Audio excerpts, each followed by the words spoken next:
Good afternoon. My name is Susan Peterson and I'm the Chair of the Board of Directors of Vista Group International Limited. And on behalf of the Board and our senior leadership team, it's my pleasure to welcome you to our Annual Shareholders Meeting for 2026. Thank you to our share registrar, MUFG Pension and Market Services, for hosting us at their offices and for providing the virtual meeting platforms for those joining online. The virtual meeting platform enables you to vote and ask questions, and we encourage your participation. I'll provide you with further instructions as we progress through the meeting, and if you encounter any issues, please refer to the virtual meeting guide, or you can phone the helpline on 0800 200 220. That's 0800 200 220. Now, before we begin the business of this meeting, it's my great pleasure to introduce my fellow directors. In no particular order, we have James Miller, who chairs our Audit and Risk Committee and sits on our Nomination and Remuneration Committee. We have Chris Nicoli, who chairs our Nomination and Remuneration Committee and also sits on our Audit and Risk Committee.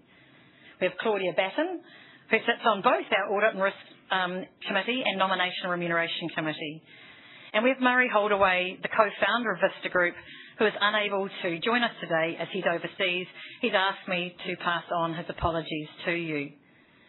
Now, our CEO, Stu Dickinson, is present with a number of our senior leadership team, and our auditors, represented by John O'Kirby from PwC, are also with us today. Now, Kelvin Preston, our General Counsel and Company Secretary, has informed me that a quorum is present, and accordingly I'd like to declare our meeting open.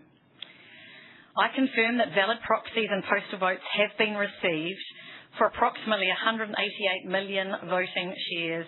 This represents about 78.75% of our voting shares on issue. Now, today you're going to hear from me regarding Vista Group's progress and the Board's priorities, and from our CEO, Stu Dickinson, and then we put forward the resolutions described in the notice of meeting and respond to any general questions that you might have. To support the efficiency of our meeting and to benefit all shareholders, all candidates standing for election or election will be given the opportunity to address the meeting. As noted earlier, Murray is unable to be with us today, so he instead has kindly prepared a short pre-recorded video for us. We will address any questions in respect of today's presentations or the 2025 annual report in the general business section at the end of the meeting. Any questions in respect of the resolutions will be addressed after each resolution is put to the meeting. For resolutions 2 to 4, after the candidate presentations. For those of you who are here, you can ask a question by raising your hand. And for those who are attending online, please ask your questions through the virtual meeting platform, and I encourage you to do that as soon as you're able. Now let me turn to Vista Group's progress over the past year. At our annual shareholders meeting last year, we noted that 2024 was a year of strong performance in a very challenging environment, and 2025 has been another year of strong performance, once again amidst a challenging environment. Some complex factors remain the same, with broader economic conditions continuing to create a demanding operating environment for some of our clients. We also recognise 2025 has been a challenging year for shareholder returns amid global market volatility and software company valuations. And this has been further complicated by the geopolitical uncertainty, including the conflict in the Middle East. Now, Vista Group is not alone in facing these headwinds, and despite these external challenges, we've again delivered a strong set of results for 2025. Now, making our clients successful sits at the heart of everything we do, and this year marks 30 years of partnering with our clients across the world to support their growth. The Board remains focused on supporting the team to accelerate our cloud transition through disciplined execution that not only unlocks value for our clients and underpins our long-term strategy, but it will deliver sustainable long-term shareholder value. Strong client demand has seen us accelerate the onboarding of more clients to Vista Cloud, and now 35% of Vista Group's cinema client sites have successfully transitioned to our cloud-based solutions. Now, we're pursuing this transition with disciplined cost management and flexibility in how we invest. And that discipline has supported margin improvement even as we continue to accelerate Vista Cloud adoption. In 2025, we continue to advance initiatives to underpin Vista's long-term growth. In response to strong client demand for Vista Cloud, we committed to a targeted investment in accelerating our onboarding capacity, which has allowed us to move from the broad platform target to clear 2030 exit rate aspirations, evidencing the scale and quality of earnings we believe we can achieve over that defined period of time. 2025 also marked a significant milestone with a successful launch of Vista Payments. This new offering provides clients with an embedded payment solution that is tightly integrated with Vista Group's technology. We are delighted to have our pilot clients now live with using Vista Payments, and we're excited with how the solution is being received at this early stage. Now, I'm pleased to report the Vista Group. There we are. Good. Slow and steady. I'm pleased to report the Vista Group has once again delivered an all-time record revenue result of $164 million, representing a 10% year-on-year increase, with recurring revenue up 9% and SaaS revenue growing 25% compared to 2024. Now, in parallel, the team maintained a strong focus on improving our operational efficiency in the way we run our business. And this has delivered an EBITDA of $28 million and an EBITDA margin of 17.2%, which is an increase of 2.8 percentage points relative to 2024. So together, this combination of revenue growth and improved operational efficiency has driven a 65% increase in our operating cash, and I'm pleased to say a return to overall net profit after tax for the year. Now, best practice corporate governance remains a priority, and our board is utterly committed to delivering value for all shareholders. The board's oversight is particularly focused on the pace and quality of cloud migrations, client satisfaction through that transition, continued progress in cash generation and margins, and overseeing the successful expansion of the platform, including the launch of growth levers such as Vista Payments. Importantly, while Vista Group's share price has been influenced by broader market conditions, I really want to acknowledge our team today for their achievement in growing margins and returning our company to profitability in a very challenging global environment. We're also very mindful of the increasing importance of AI, not just as a technology opportunity, but as a governance responsibility. The board has oversight of how AI is embedded into Vista Group's product suite and integrated operationally across our business. And we have a comprehensive risk and governance framework that sits alongside that, particularly focused on data integrity, security, and cyber resilience. The board remains firmly committed to a remuneration strategy and framework that supports the achievement of Vista Group's short and long-term strategic objectives. We continue to take shareholder and broader market feedback seriously, ensuring that the framework evolves and strikes that appropriate balance between performance, accountability, and alignment with market expectations. So now I'd like to take the opportunity to briefly address the director nomination from Mr. Stephen Mayne. Mr. Mayne has advised that he does not wish to be elected as a director of Vista Group, but is instead using his nomination process to raise what he describes as his platform, advocating for dual-listed companies to follow Australian legislation and put their remuneration reports to a non-binding shareholder vote. In April this year, Chris Nicole and I undertook our annual governance roadshow, and during this time we met with institutional investors and shareholding representative groups, including the New Zealand Shareholders Association, and together they represented the majority of our register. Those discussions supported the transparency of our corporate governance and remuneration disclosures and reinforced the importance of performance and long-term value creation. We also took the opportunity during these meetings to discuss Mr. Mayne's self-nomination as a director. I would note that we did not have any of the stakeholders express support for Mr. Mayne's platform or the approach being adopted in raising this issue with us today. Governance practices can and do vary across companies depending on their size, their structure, the country of incorporation and their primary listing. One size does not fit all, and other additional compliance costs need to be carefully considered, particularly for small cap companies where there is limited perceivable benefit for shareholders.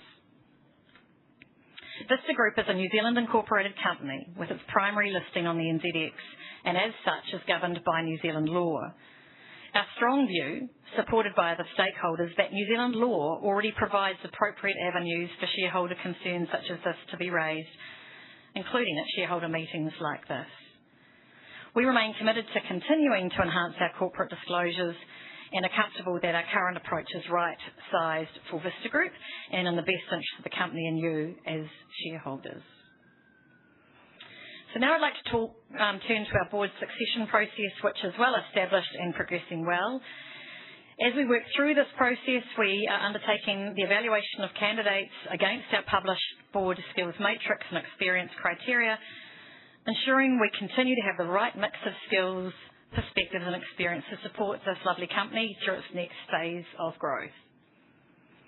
Today, Directors Murray Holdaway and Claudia Batten have voluntarily offered themselves for re-election a year earlier than is required. This has been done to facilitate an even spread of director re-elections at an annual meeting and to support the smooth progression of our board succession over this coming period. We hope to be able to provide you with more details regarding this over the coming months.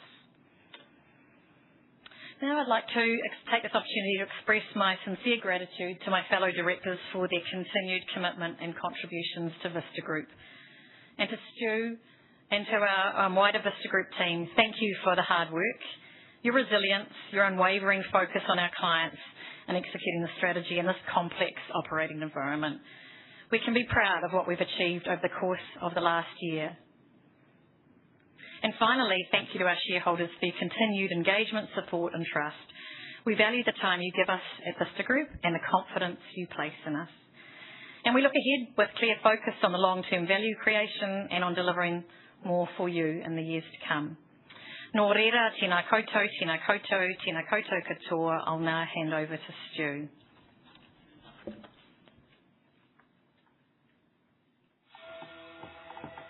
Every day, we guide moviegoers on a journey across thousands of screens, choices, moments, all leading towards a big screen experience. It starts with the essentials. The moment a movie first becomes visible to the people who will love to see it. Forecasting demand and illuminating opportunity with clarity and confidence. Organizing schedules to optimize potential every step of the way, revealing deeper insights within every audience, enabling movie marketing that is more insightful, more personal, more impactful, turning interest into action, and a ticket into so much more. And when moviegoers arrive at your cinema, we help your teams deliver seamlessly, removing friction, and elevating the experience across every touchpoint. We help you work smarter, act faster,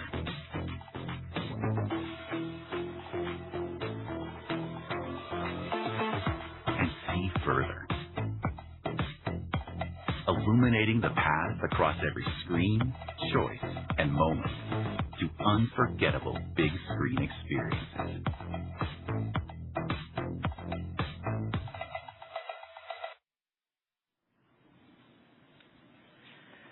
Thank you, Susan. And nau mai, haere mai, everybody. Welcome, and thank you for the opportunity to speak with you this afternoon. It's great to be able to welcome you to our annual shareholders meeting. Thank you for taking the time and your continued support of Vista Group. That video that you've just seen was played earlier this year at VistaCon, which is our client conference. It's a great snapshot of what we do best, bringing together the journey of a movie from studio to screen and the journey of moviegoing itself. It's also a reminder of just how mission critical our solutions are for our clients. As Susan has outlined, the past year hasn't been without its challenges for many businesses globally. Market conditions have created more uncertainty, and sentiment towards global SaaS businesses has shifted. In that environment, what matters most for us is the execution, and in 2025, we lifted execution across the business, particularly in Cinema Cloud onboarding, throughput, delivery, and financial discipline. 2025 was a strong year for Vista Group. We delivered record revenue, expanded EBITDA margins, returned to profitability, and materially strengthened our operating cash flow. As you know, we're in the middle of a major platform transformation, moving our cinema clients from our on-premises software onto our cloud-based operating platform, Vista Cloud. These transitions are complex, so it's good to be able to stand here today and talk about the real progress we've made. It's a credit to our people and to the clients partnering with us that 35% of our enterprise sites are now using Vista Cloud. By the end of 2025, that 35% represented nearly 1,600 sites, an increase of almost 900 sites during the year. 4 of our top 5 clients and 7 of our top 10 are now either fully live or progressing through phased migrations to Vista Cloud, many across multiple countries or territories. Demand for Vista Cloud continued to grow in 2025, and it outpaced our delivery capacity. So we've been scaling our delivery teams to lift onboarding throughput and unlock more of our pipeline. Alongside the migration work, we've been building and shipping improvements to help our clients run their businesses better day to day. In 2025, we delivered more than 70 new meaningful features on our Vista Cloud roadmap. We also continued to develop our AI-enhanced capabilities, and I'll come back to that in a moment. One area today I'm particularly keen to emphasize is cloud momentum, both from our recently announced new wins and from our existing clients continuing to deepen and expand their relationship with Vista. During 2025, we were pleased to announce a number of marquee Vista Cloud signings, including Odeon, Konopolis, and Village. And it was the depth of engagement and how far advanced those discussions were with major clients that we really emphasized that we needed to increase our delivery capacity. It's been great to see these discussions translate and progress into signings this year, with cinema heavyweights Cinépolis and Cineworld all announced over the last couple of weeks. It was incredibly exciting and great timing to have Cinépolis sites signed to operational excellence yesterday with us, with the transition expected to occur through the remainder of 2026. This represents our largest Vista Cloud circuit country commitment to date. Cineworld, with nearly 90 sites, is the largest UK circuit of Regal Entertainment Group, again one of our largest enterprise cinema chains globally. Having transitioned Regal's Picture House circuit to digital enablement during 2025, it's fantastic to have Cineworld now transitioning during 2026. Standing here today, I am genuinely excited to be able to demonstrate the evident increase in client demand and encouraged by the progress that we're making. We look forward to continuing to build this momentum over the remainder of the year and beyond. I also want to take a moment to talk about the film side of our business. Our vision is clear. Our solutions sit at the heart of a connected film industry. This means connecting distributors, studios, and exhibitors all across the ecosystem, the same operational reality, and ultimately for the same audience. In 2025, our film solutions continued to strengthen. Through Numero and Movio's Audience Insights solution, we supported studios and distributors with deeper insights into audience demand, film performance, and release planning effectiveness across the full life cycle of theatrical release. This work matters As a healthy film slate with better release strategies and stronger alignment between film companies and exhibitors all translate into better outcomes for cinema and better outcomes for our clients. Over the last 12 months, AI has become a major topic across the technology sector and more broadly our society.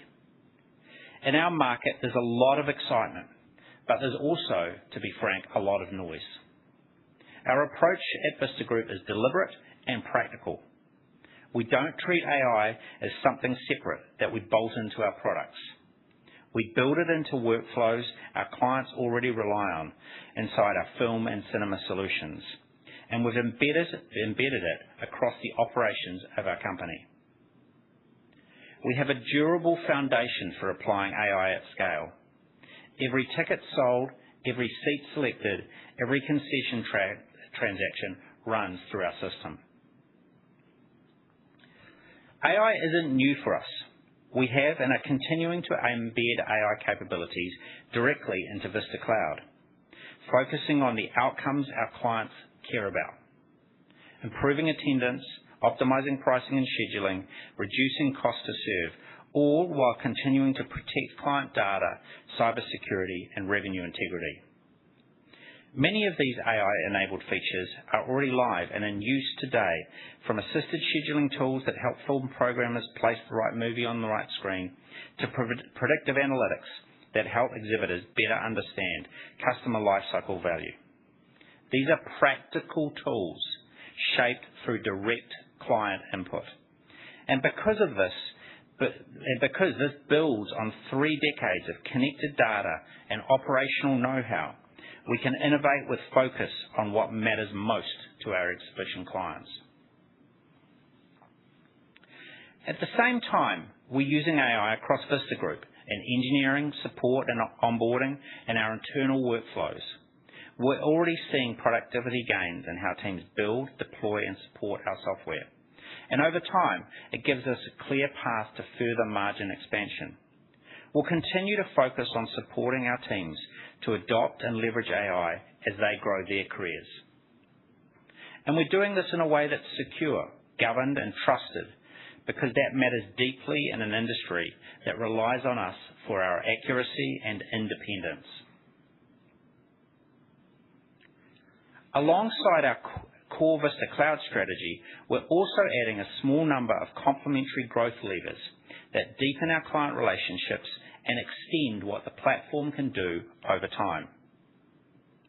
One of the most exciting developments over the past year has been the launch of Vista Payments. Vista Payments sits right in the transaction flow. It improves the experience for our clients, and over time, it can become a meaningful revenue stream for us. Importantly, our first clients are already live with Vista Payments. We're also seeing opportunity in adjacent verticals like family entertainment centres, where the operating needs look a lot like cinema ticketing, food and beverage, loyalty, and guest management.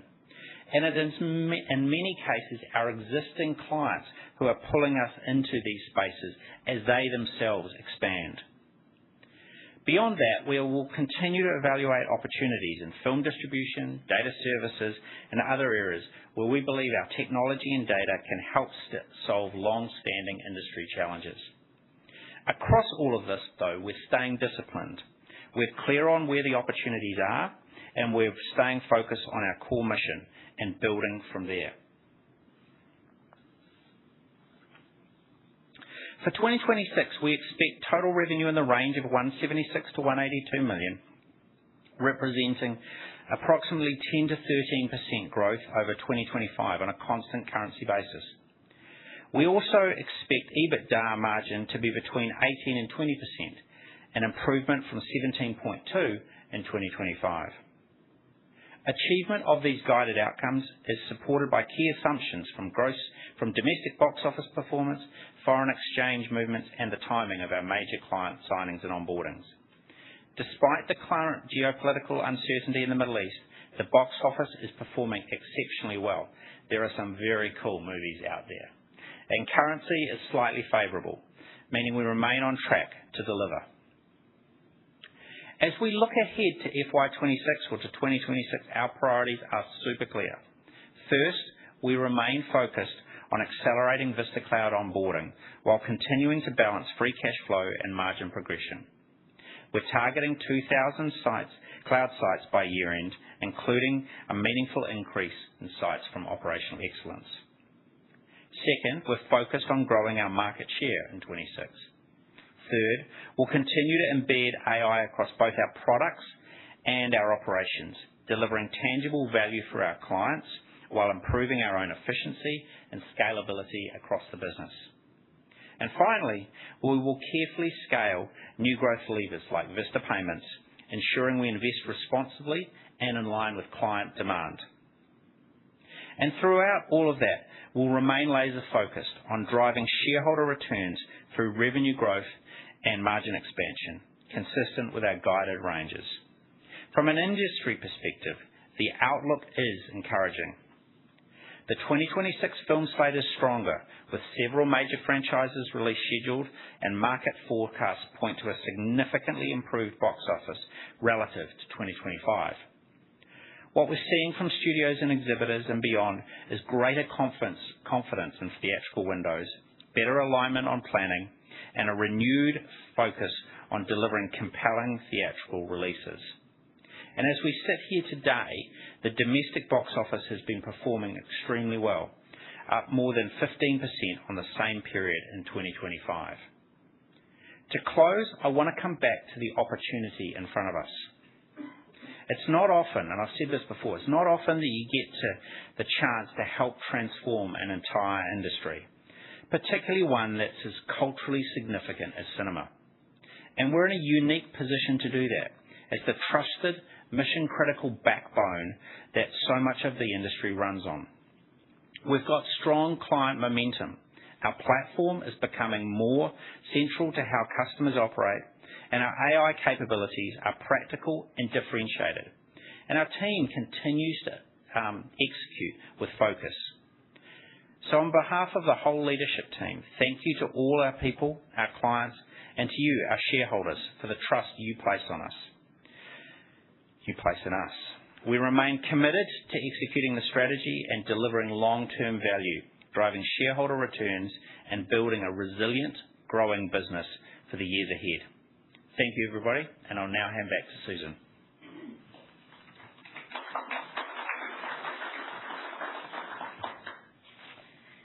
Thank you, Stu.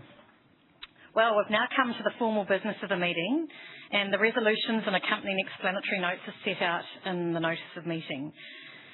A reminder that any questions in respect of the resolutions will be addressed as the relevant resolution has been put to the meeting. For those of you here, please raise your hand if you have a question, and a microphone will be brought to you. Please state your name and whether you're a shareholder or if you're a proxy holder or corporate representative. And please state the name of the shareholder that you represent. For those of you attending online, please ask the questions through the virtual meeting platform. Now, resolutions 1 to 4 are ordinary resolutions, and as such must be approved by a simple majority of the votes cast by shareholders entitled to vote.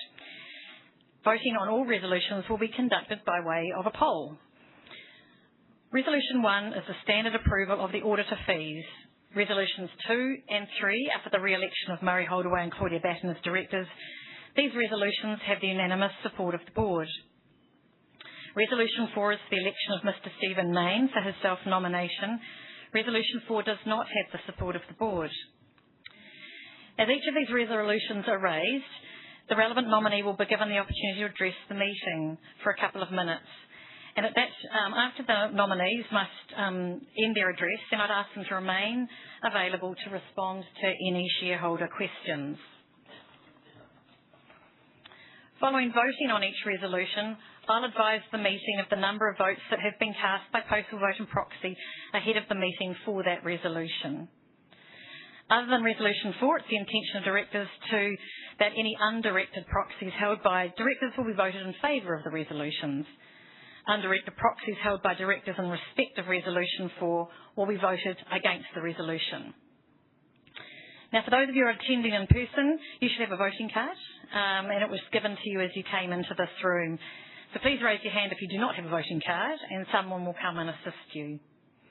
For those of you who are attending online, you'll be able to cast your vote using that electronic voting card received when your online registration was validated. To vote online, you'll need to click Get Voting Card within the virtual meeting platform. You'll be asked to enter your shareholder or proxy number to validate. Please then mark your voting card in the way you wish to vote by clicking For, Against or Abstain. And once you've made your selection, please click Submit Vote at the bottom of the card to lodge your vote. Voting will remain open until 5 minutes after the conclusion of the meeting, and the results will be announced by the NZX and ASX market announcement platforms. If you require any assistance, then please refer to the virtual meeting guide or use the helpline specified. So now if we turn to Resolution 1, this resolution is an ordinary resolution that the board is affixed to fix the fees and expenses of PricewaterhouseCoopers as the auditor for the ensuing year.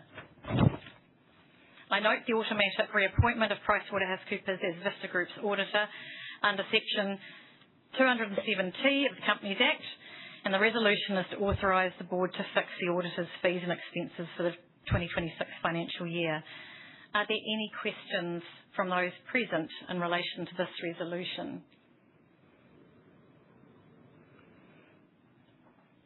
We have one question online Go from on. Mr. Stephen Main. Yes. How long has PwC been the external auditor? When was the audit last competitively tendered? And when is it next likely to be tendered? Yes. So PricewaterhouseCoopers was appointed as Vista Group's auditor in 2015. We've had 4 audit partners since that time. Mr. Kirby started his term, he's completed 1 year, and so given he's 1 year in, we have no current intention to tender it at this time. No further questions. No further questions. Okay, there have been no more questions. If you've not already done so, now please select either For, Against or Abstain for Resolution 1 on your voting card. Please submit your votes.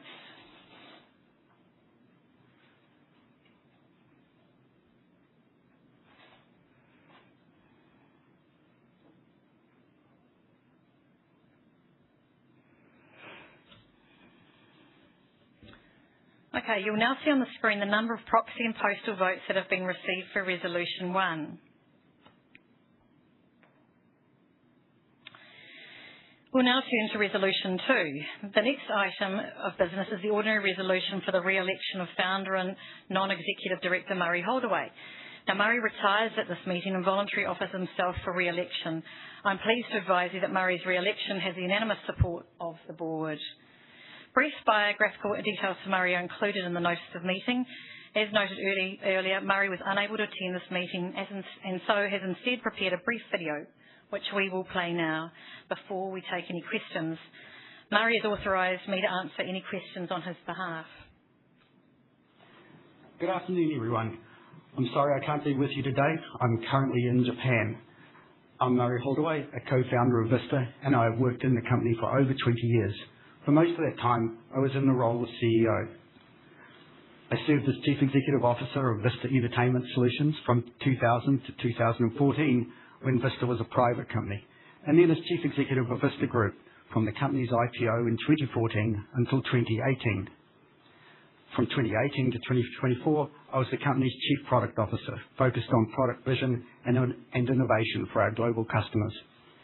Before Vista, I founded and led Madison Systems from 1987 to 2000, and at that time, Madison was one of New Zealand's largest software companies. Madison had several cinema companies as clients, and that's when we began developing software for the film industry. Madison was also an original joint venture partner in Vista Cinema when it was formed in 1996, so I've been closely involved from the very start.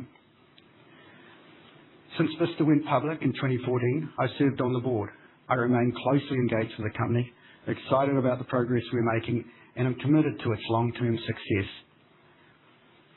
I bring to my role as a director deep knowledge of the film industry from both a business and technical perspective, and a career grounded in software development, which is Vista's core competency. My part in building and scaling Vista globally was recently recognised when I was named the New Zealand High Tech Awards Flying Kiwi for 2024. I also hold 2 bachelor's degrees, one in mathematics and computer science and another in financial accounting. I remain a significant shareholder in Vista and am committed to supporting the board and management team with long-term product and client insights, and I'm proud to be able to contribute to the company's future. Thank you for your support. And thank you, Murray. So Resolution 2 is that Murray Holdaway be re-elected as a Director of Vista Group.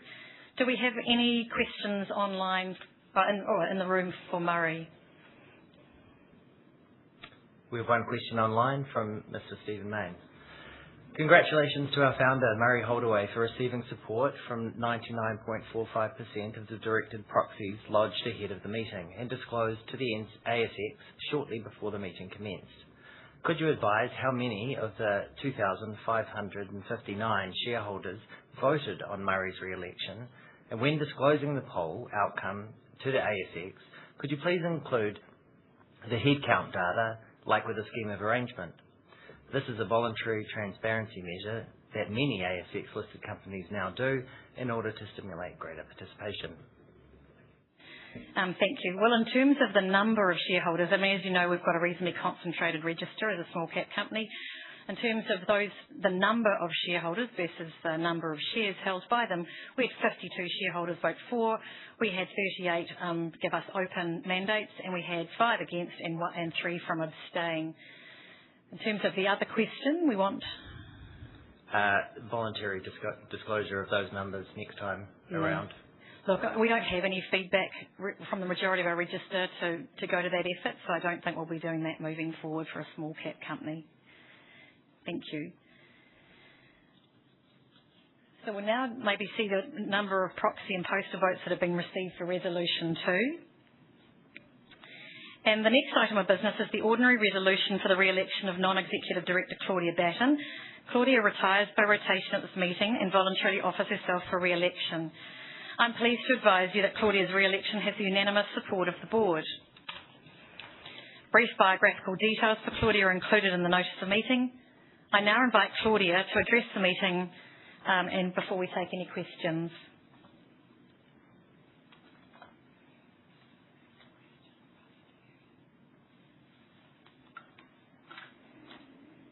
Hi, I'm Claudia Batten. I was first appointed to the board of Vista Group in January 2021. I also currently chair Serco. I serve on the board of Air New Zealand, and I am deputy chair of Michael Hill International. I live full-time on the Kapiti Coast, north of Wellington, after spending 20 years in the United States building businesses through their venture and entrepreneurial pathway.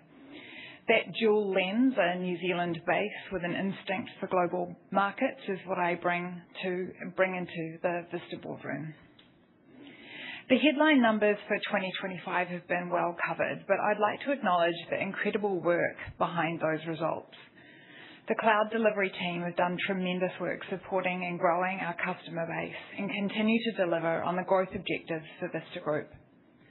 The product and engineering teams moved AI from concept, embedding assisted film scheduling, which is now live in Vista Cloud. Behind the scenes, the team has also adopted AI-enabled tooling to improve engineering productivity and help compress delivery timelines. The Movio team shipped hyper-personalized campaign tooling. The OneView team launched a world-first personalized daily pocket podcast on Azure AI. And we launched React, a pulse survey tool capturing real-time moviegoer sentiment and turning that into actionable insight. And a brand new revenue line, Vista Payments, was stood up from scratch and is now processing live transactions. SOC 2 Type 2 certification was achieved for Vista Cloud and Movie Exchange, which was a personal highlight for the board as we remain cyber vigilant. Underneath all of this is the operational discipline that turns solid revenue growth into materially stronger margin and cash flow growth. From where I sit on the board, the quality of execution has fundamentally changed gear. Stu and his leadership team deserve real credit for that. I also want to acknowledge the dedication and passion of all of our people across the business, as they have delivered these results in a period of substantial disruption and change. The moment we find ourselves in is equal parts exciting and overwhelming. My career in the United States was built alongside major platform shifts, and AI is possibly the biggest of them all. I've lived through balancing that overwhelm and excitement, and it's my absolute privilege to be part of Vista Group as it evolves to meet the challenge and opportunity of this moment. Vista Group is a New Zealand headquartered company holding a leadership position in a global category. This business has both the structural advantages to win in this era and a board with the breadth of talent and experience to support the company in navigating it. It's a genuinely exciting moment for Vista. I offer myself for re-election, and I thank shareholders for their continued support. Thank you, Claudia. So are there any questions online for this resolution? Yes, there's a question from Mr. Stephen Main. When Claudia Batten was last re-elected in 2024, there was a 21.6% vote against. What was the issue 2 years ago, and has anything changed in order to achieve today's 97.5 vote in favour, which you commendably disclosed to the ASX before the AGM commenced? Look, I'll take that question. I think it's probably easier. So for those of us in the room who've walked the history of Vista together, we'll remember a few years ago what position we were when the world had its cinemas shuttered through COVID.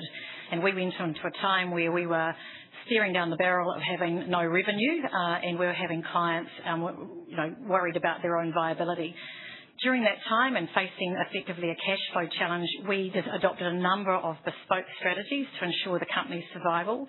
One of them was to ensure that we arranged our comp structures in a way we were cash flow poor. We could hold on to our talent, to technology staff who were otherwise facing job offers. So there were some non-standard features in our compensation structures that were put into the company's survival. Now, they don't necessarily meet some proxy firms' views of what perfect is, but equally they are not necessarily customised for all the individual circumstances that companies face. What I would say about our board of directors is that we're prepared to be brave and take decisions that are in the best interest of the company to ensure we look after our people so they stay with us through these times. So when you look back at the performance, I talked in my address about how we've turned this company around back into profitable, cash flow positive, growing operating margin. You only do that when you hold your talent. So Claudia took one for the team. She was on the REM committee that year. ISS indicated that they recommended a vote against, and we have some proportion of our register which votes in line with ISS. I would just want to say to shareholders in the room again, if we strike bumps in the road where we have to take decisions that don't meet traditional rules, we will do it again and again and again, because this company deserves the right decisions being taken for it to preserve the value for everyone. No further questions. Okay, thank you. All right, so there have been no questions. If you have not already done so, please now set either for, against or abstain for Resolution 3 on your voting card. Please submit your votes. You'll now see on the screen the number of proxy and postal votes that have been received for Resolution 3. The next item of business is the ordinary resolution for the election of Stephen Main as a director of Vista Group. Mr. Main has nominated himself as a candidate for election as director. As I've said, the board unanimously does not support Resolution 4 and recommends shareholders vote against it. Following receipt of Mr. Main's self-nomination, the board followed its established director nominee evaluation process and asked Mr. Main to complete the company director nominee questionnaire and the board's skills matrix. Mr. Main declined. As a result, the board does not have the information necessary to assess Mr. Main's skills and expertise against those required to determine under our corporate governance codes in New Zealand whether he would qualify as an independent director. So I encourage shareholders to read the explanatory notes carefully before voting. Brief biographical details, however, of Mr. Main are included in the notice of meeting, and I now invite Mr. Main to address the meeting before we take any questions. Thank you, Chair, and good afternoon, shareholders and the board. Firstly, My platform that I submitted to be included in the 11-page notice of meeting was unfortunately fully censored. So I'd just like to read it out now to put it on the record. So, quote, Stephen nominated for the Vista board out of concern that it and most other dual-listed New Zealand registered companies refuse to offer shareholders a non-binding AGM vote to approve its remuneration report, as is required in Australia and many other jurisdictions, including the US and the UK. The company declined the request to follow the lead of Xero and Fletcher Building and offer a remuneration report vote commencing at its 2027 AGM. So shareholders are invited to send this and all other New Zealand public company boards a message on this important issue by supporting my nomination for the Vista board on a platform of embracing annual remuneration report voting. Now, as you would have heard in the Chair's previous response about the 21.6% protest vote against Claudia Batten's election 2 years ago, that was a remuneration report issue. Now, if you put up a remuneration report, the vote could have been against the remuneration report rather than randomly against one of the directors who happens to sit on the REM committee and then, as the Chair said, took one for the team. Now, I haven't previously asked Vista to do this, to put up REM reports. They're just the first AGM that has come up when I've decided to take my campaign to the next level, because I'm going to read out the list of companies that I have asked to do remuneration report votes at AGMs in New Zealand over the last 2 to 3 years, which have refused. And that's Fisher & Paykel, A2 Milk, Air New Zealand, Briscoe, Chorus, Contact Energy, E-Road, Fonterra, Genesis Energy, Gentrack, Heartland, KMD, Meridian Energy, New Zealand King Salmon, NZME, Oceania Healthcare, Serco, Sky City Entertainment, Sky Network TV, Spark New Zealand, Somerset Group, and Synlait. So it's not as if I haven't been politely asking for what is a standard practice in most other markets around the world, which is to show respect for the shareholders, the owners of the company, the people who hire the board and management as the hired help to protect their capital, and for those people who've been hired to explain how much they're paid, what the pay practices are, and to seek approval for that each year from the owners of the company. So I think it's a reasonable request, and I was disappointed that the board turned my nomination into a debate about whether I'd filled some form in or something when I suggested the board should just recommend against, and then censored my platform. So nobody knew why I was running.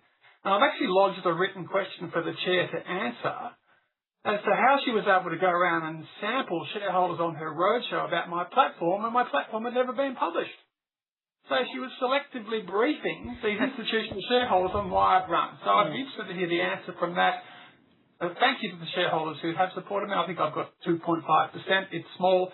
I'd appreciate if the headcount data could all be disclosed as per the earlier question. Vista's a great company. It's doing so well. It's not a small cap, as the Chair said. The market cap's now 450. So nothing personal against Vista, which is a great company. I'm just hopeful, as a governance campaigner, that New Zealand can step up and embrace standard remuneration report voting. Yes. Okay, thank you, Mr. Mayne. Mr. Mayne has been put himself forward for election as a director through the legal process for that. So I think, look, let's just move to the resolution he's asked us to consider, which is election as a director. Are there any questions on this resolution? There's one online. A question from shareholders Jarvis and Hoskins. Vista Group operates a global technology business where culture, judgment and reputation are critical at board level. Mr. Mayne, your career spans shareholder advocacy, journalism and public commentary. Part of that background includes a controversial article you published which ranked female Australian government ministers by physical attractiveness. The article included degrading and derogatory language. How do you reflect on that aspect of your public record today, and why do you believe your experience, judgment and personal style would be a strong cultural and reputational fit for the Vista Group board? Is Mr. Mayne online? Would you like to respond to that question? I've I was the founder of Crikey.com, which I owned for 5 years, and we published tens of thousands of articles, some good, some bad, some controversial, some not. I'm not going to get into the details of what a contributor put in from the government, and then I withdrew, I think, an hour later, 25 years ago or something. So, look, I stand on my journalistic record. I'm a Walkley Award-winning journalist. I'm a former chief of staff of the biggest tabloid in Sydney. I was the business editor of 2 papers. I wrote the Rear Window column in the Fin Review. I started Australia's best-known website newsletter, Crikey.com. So, yeah, but look, I'm not running to win. I'm running to raise the issue of good governance of remuneration report voting. So I think that is the issue. Thank you very much. You've made that very clear, so thank you. So, Kelvin, have we got any more questions on this resolution? No. All right.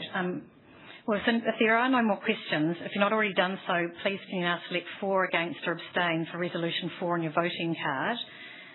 And please submit your votes. So you'll now see on screen the number of proxy and postal votes that have been received for Resolution 4. Okay, so thank you. That now concludes the formal business of the meeting. For those of you attending in person, representatives from MUFG will now collect your voting cards. Online attendees should submit your votes. The results will be announced on the NZX and ASX at the conclusion of the meeting. And now the meeting is now open for general business, and I'd now like to give shareholders the opportunity to ask any more questions they might have.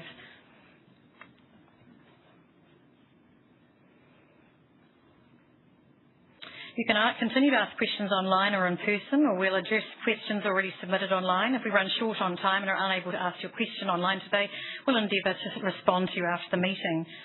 Are there any questions from those folk who are present here? We seem to have we've got Brian over here who'd like to ask a question. This one's for Stuart. The term with recent announcements is operational excellence, and we're on the cloud journey. Just maybe for everyone, you could clarify the difference between where on the journey that is, because my understanding is that is not yet fully cloud. It is a process to then getting there. So maybe that's something that would be helpful for people to understand. Sure. Thanks, Brian, for the question. So most of our clients do go through a journey. We define the journey across 4 steps. The first component in the journey is what we call data empowerment, which is when our clients take our data warehouse and which is what really sets them up for the process. The next one is what we call digital enablement, which is all of our online commerce capability. So the areas such as mobile, web, kiosk, etc., are all part of digital enablement. We then go to what's called moviegoer engagement, which is when we move all of their loyalty, subscription and head office functionality to the cloud. And so operational excellence is the final step in the journey. It's when we then go into all of the cinema sites and move all of the cinema servers and cinema POS infrastructure to the cloud as well. And so when a client is on operational excellence from our perspective, they are fully on Vista Cloud and they're taking all of the capabilities. So the announcement we talked about with Sinopolis Mexico is a full operational excellence agreement, so they will go fully to Vista Cloud and use all of our functionality by the end of the year. So it's pretty damn cool. Yeah. Do we have other questions in the room? Do we have any questions online? We do. We have a question from previous director and shareholder Kirk Senior. Excellent performance, everyone. Miss you all. In relation to the 2030 exit rate aspiration of 315 million, is this based on a global box office similar to what exists now? And if so, what is the upside potential if box offices say 10% higher? Thank you, Kirk, and we miss you too. So thanks for the question. The aspiration is effectively that we take this year's box office and then we roll it forward using CPI. So it's the cleanest way for us to think about that in the future, and it's the easiest way for us to give guidance around how that aspiration has been constructed. So if CPI was to increase and cinemas took that up, then there could be some upside opportunity. Likewise, it would go the other way as well. But the way we build the aspiration is based on CPI forward. We've got one further question from Mr. Main. Given that Vista Group completely censored my platform calling for Australian-style remuneration report votes, how was the Chair able to go on a roadshow and consult shareholders about the said platform when it wasn't included in the 11-page notice of meeting, such that the 2,559 shareholders had no idea why I was running for the board? Why did you censor the platform and then selectively brief certain large shareholders on what was in the unpublished platform? No, thank you, Stephen. So we have an annual governance roadshow where Chris Nicole, on behalf of Rem and Comp, he joins me with our General Counsel to go and talk to a selection of our largest shareholders and the Shareholders Association. And we also publish a copy of that document that is on the exchange, so you can see that and all other shareholders can see it too. In the course of that, we talk about the governance overlay of what's going on the company. We leave the management, obviously, to Stu and to Matt to talk about that in terms of the results roadshow. And in the course of that, we ask at the end of these sessions, have we got anything coming up for the meeting? We talk to them about the likely resolutions through which directors are coming up for re-election and so forth. Now, in the course of that, we did not necessarily give any details about you, but it's fair to say that a few of the folk were familiar. And what the New Zealand Shareholders Association said to us, and I understand you've had a meeting with them too, is that the issue here is you have used the process to be elected as a director to talk about putting a resolution for a REM report to the vote. Really, there is a process that is available to shareholders to actually put resolutions to the meeting that would actually go straight to that issue without putting it through the process of a director's vote.